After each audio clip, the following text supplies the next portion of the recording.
Bismillahirrahmanirrahim. Dear students, Assalamu alaikum. Welcome to the course Communication Theories 2. Today I'm going to discuss with you cumulative media effects. So let's start it from the introduction of this theory.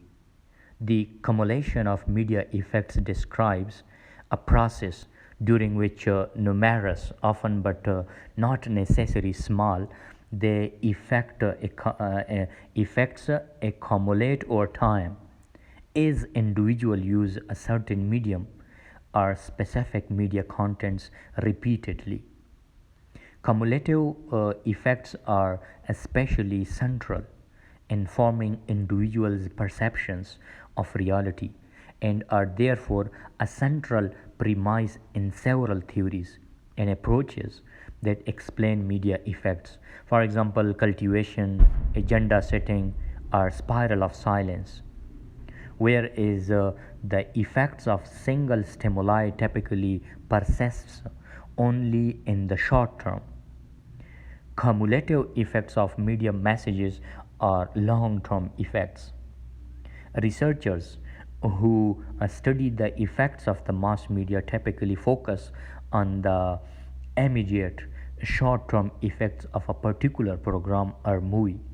However, many of the effects of media exposure occur over the long term, which repeatedly exposure over time.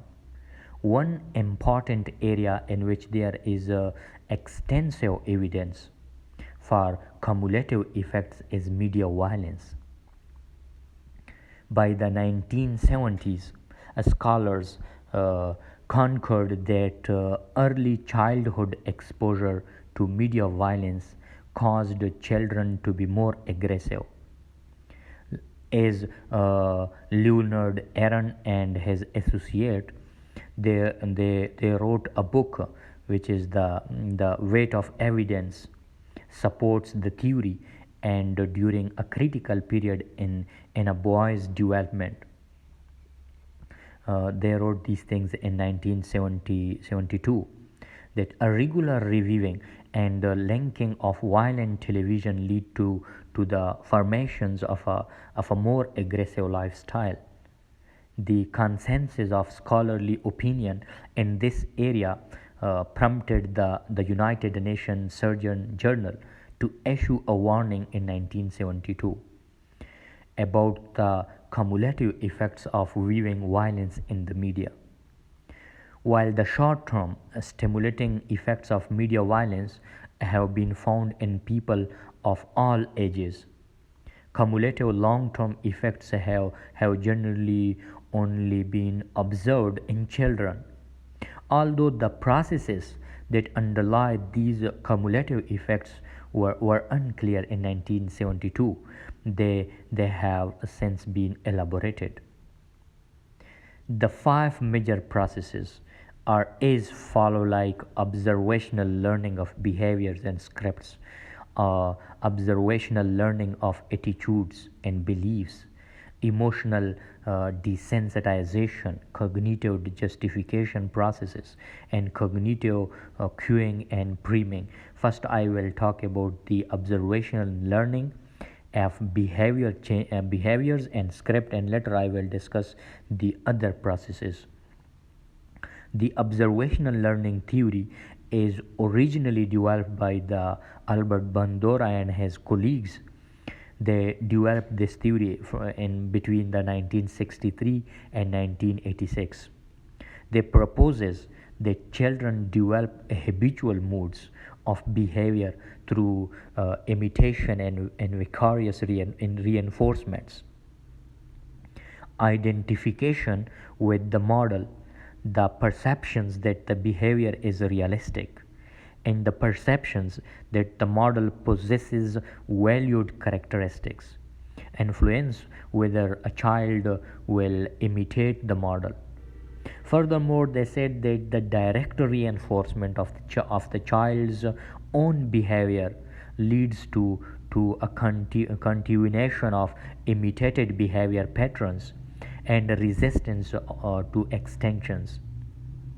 More recently, in 1998, There is a researcher, a writer, you could say his name is the Roel Hausman, who extended the concept of observational learning to include the learnings of social scripts, which are programs that children may employ automatically when they are faced with social problems. Next is the observational learning of attitudes and beliefs. You should know that television shapes schemas about how hostile the world is. Viewing television cultivates a sense of personal risk in the real world. According to George Gerner and Larry Gross in 1976, they compared two reviews who watch a small amount of television, viewers who watch a large amount of television. They are more anxious about becoming victims of violence, for example, carrying weapons for protections, or are less trusting of others, and are more likely to perceive the world as being a dangerous, mean, hostile place. The Kenneth Dodge and Nicky Craig in 1990 have demonstrated that such attributional biases it fosters misinterpretations of the actions of others as being hostile and thus promote aggressive interactions. Television violence changes normative beliefs about violence. In the United States and elsewhere, a culture of violence is said to exist, and a number of studies have shown that more aggressive children are less likely to believe that aggression and violence are wrong. Moreover, longitudinal studies have shown that early childhood exposure to television violence is related to normative beliefs that are more accepting of violence even 15 years later during young adulthood. Next is the emotional desensitization. Just as repeated exposure to television violence has been shown to cause cognitive desensitization, emotional desensitization can also occur. In one quasi-experimental field study conducted by Victor Klein and his colleagues in 1973, that boys who regularly consumed a heavy diet of television displayed less psychological arousal in response to news scenes of violence than that control subjects. In another study, the Ron Drabman and Margaret Thomas, they said in 1974 that demonstrated children who watched violence responded less emotionally afterward to other scenes of violence and tolerated such violence more. For most people, the arousal that is naturally stimulated by observing violent behaviors is unpleasant and therefore inhibits aggressive actions. However, once this arousal habitates, aggression is no longer inhibited. Let's come to the cognitive justification processes. The justification process is a psychological phenomena that explains why people who are aggressive like to watch violent television. A child's own aggressive behaviors normally should elicit guilt in the children because of the responses of others. However, for the child who watches a lot of television violence, this guilt is reduced by the recognition that everyone is doing it.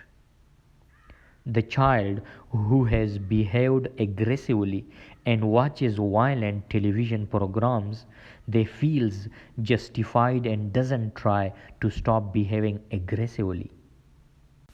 The second last process is the cognitive cueing and priming.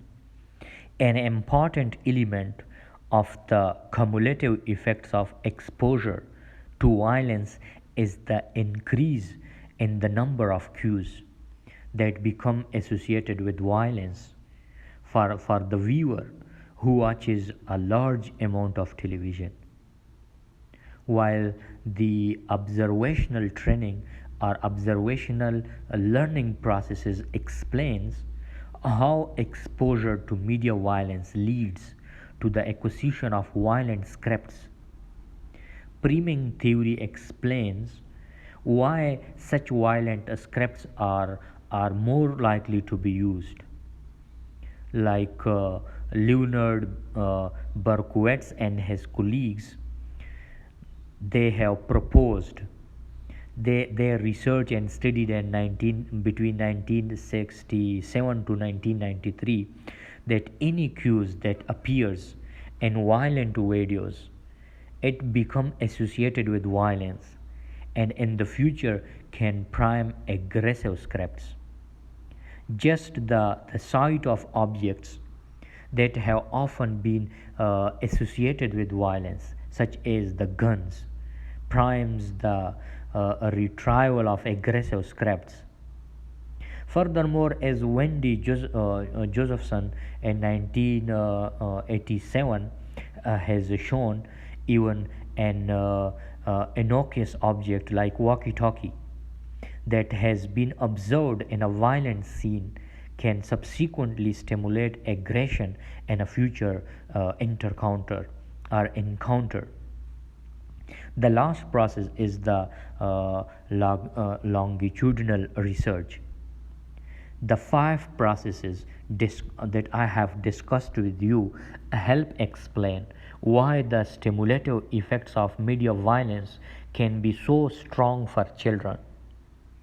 As Huseman and his associate, uh, they studied in 1986 to 1999 and have shown in two separate studies.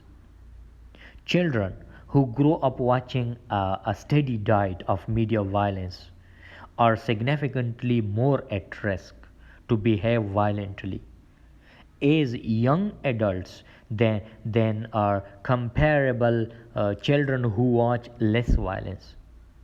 In one study, the children at 8 years of age who watched more violence behaved more violently than 10 years later when they were 18 years of age, and again 12 years after that when they were 30 years of age.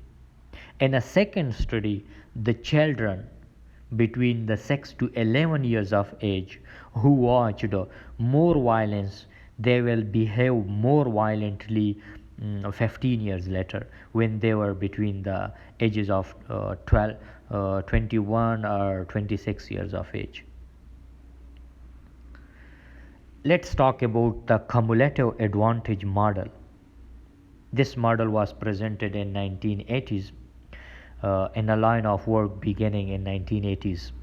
The Crystal and Shia utilized the term cumulative advantage and cumulative disadvantages to describe processes by which the effects of early economic, educational, and other advantages can cumulate over the life course.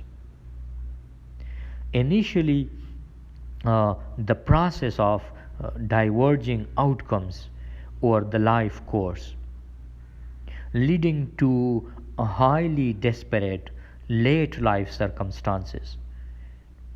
These were described as the two worlds of aging phenomena. It was presented in 1982 by Crystal. In a series of papers beginning in 1990, Crystal and Shia, they introduced the term cumulative advantage and disadvantage. To describe this process in a theoretical model that described and examined the process or the process of production of disparate life outcomes is one of the iterative interactions of initial advantages and uh, the social institutions over the life course. I think it's enough for today. Thank you for watching my video lecture. I will suggest you that kindly subscribe my channel, because in coming future I will talk about the other theories uh, in your course. I think 3 to 4 theories is left, and your next final exam is in September. So I will suggest you again that kindly subscribe it, so that whenever I upload my video lectures you will get it easily. Thank you once again for watching my lecture, and best of luck.